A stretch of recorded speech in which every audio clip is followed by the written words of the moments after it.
Hello guys, it's me again, Kurong TV, at sa video ito pag-uusapan natin ang isa na namang napaka-interesanting pangyayari patungkol sa ating paboritong manga at anime series na Boruto, Naruto Next Generation.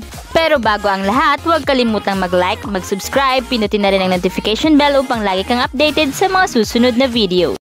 A, B, C, D.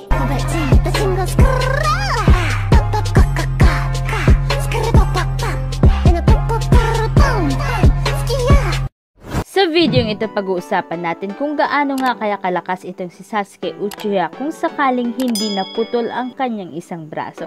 I mean, gaano siya kalakas kung dalawa ang kanyang braso.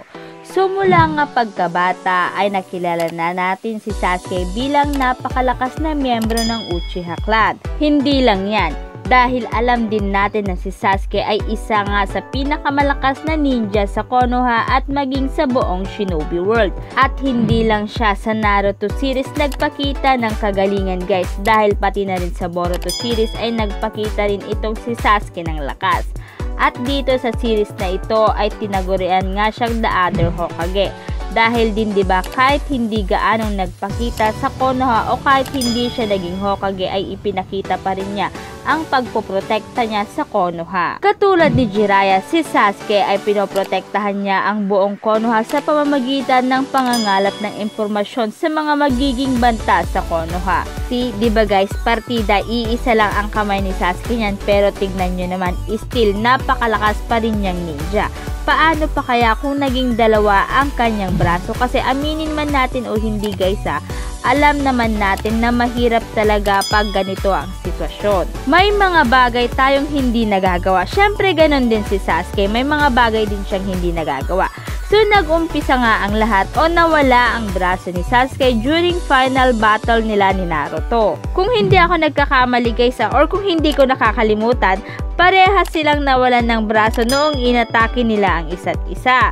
Kung saan inatake ni Sasuke si Naruto ng Chidori at inatake naman ni Naruto si Sasuke ng Rasengan. Sana hindi ako nagkamali guys, kasi sobra na talaga yung pagiging makakalimutin ko. Epekto siguro ito talaga ng pagiging masakitin ko. Pero back to the main topic guys. So dahil dyan guys ang parehong Naruto at Sasuke ay nawalan na nga ng braso. Pero iba nga ngayon yung case guys, kasi 'di ba si Naruto ay dalawa pa rin yung kanyang braso or yung kamay niya, dahil nga 'di ba meron nga siyang artificial arm.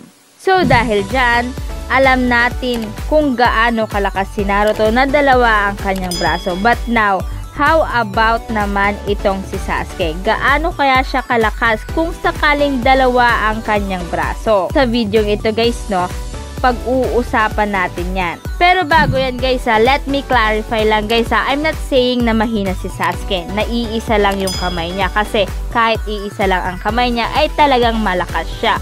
What more pa kaya kung dalawa na, 'di ba? Syempre mas lalakas pa siya. Kapag may dalawang braso itong si Sasuke, ang pinaka main power pa rin niya ay ang taijutsu. At sa tingin ko guys kapag dalawa ang kamay o braso nitong si Sasuke ay maaring hindi naman ito gaanong maaapektuhan ang paggamit niya ng Chidori, Susanoo o kahit yung Amaterasu. Sa mga bagay na ito guys parang it doesn't matter kung dalawa or iisa lang ang kamay ni Sasuke. Kasi 'di ba, kahit iisa naman yan, ipinakita pa rin ni Sasuke ang kagalingan niya sa paggamit ng mga teknik na ito. Katulad na lamang ng taijutsu, 'di ba? Kahit isa lang ang kamay ni Sasuke, ang paggamit niya ng taijutsu ay alam naman natin or pansin naman natin na perfect pa rin ang paggamit niya nito. Pero maaaring makatulong ang kabilang braso ni Sasuke kung meron man ito sa pamamagitan ng iba't ibang combo sa pakikipaglaban.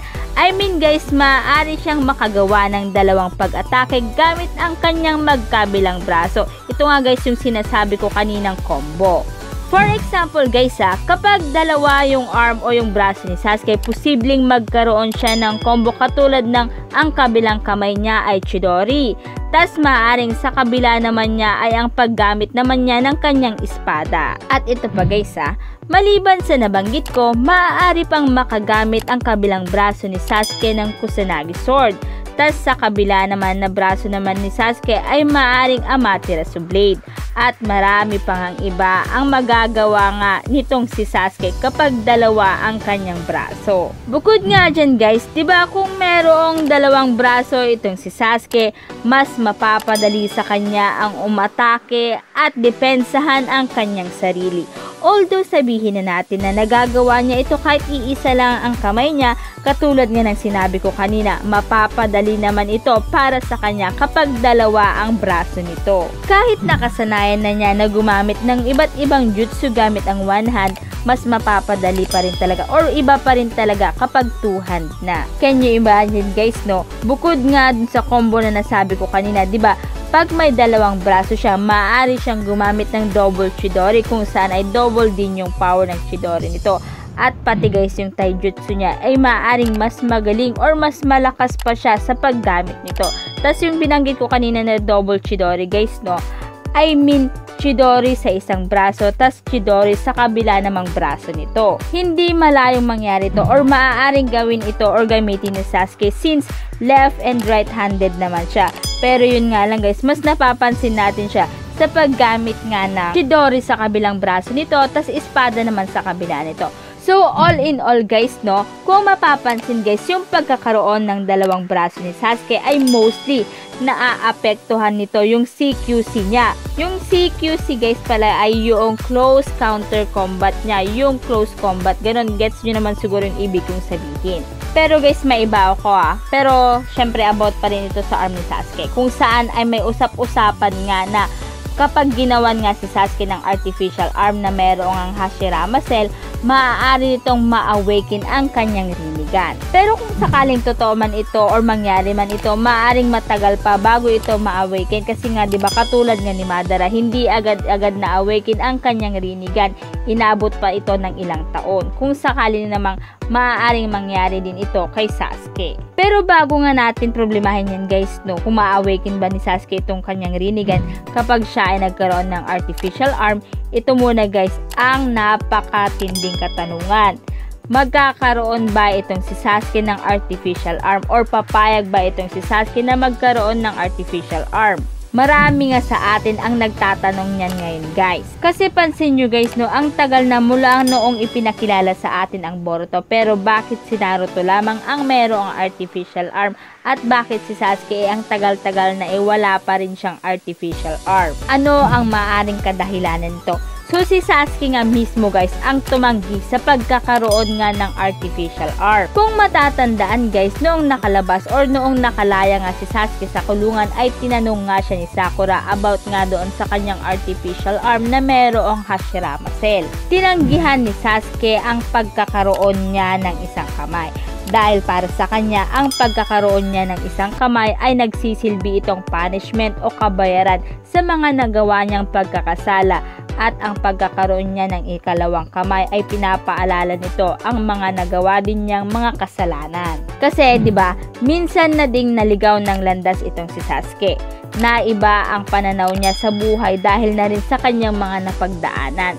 Kaya bilang kabayaran o kaparusahan niya sa mga ginawa niya, hindi na siya nagpakabit ng artificial arm. Pero sayang din 'di ba guys, kapag siya ay may artificial arm, for sure na mas malakas pa o mas magaling pa ang mga ipapakita niya na performance sa Boruto series. So kung kayo naman ang tatanungin guys, gaano kaya kalakas itong si Sasuke pag meron siyang dalawang braso? So i-comment nyo lang guys ang inyong kasagutan sa ating comment box. At dito lang na nga nagtatapos ang video ito. Any comment and suggestion, just comment down below. Thank you!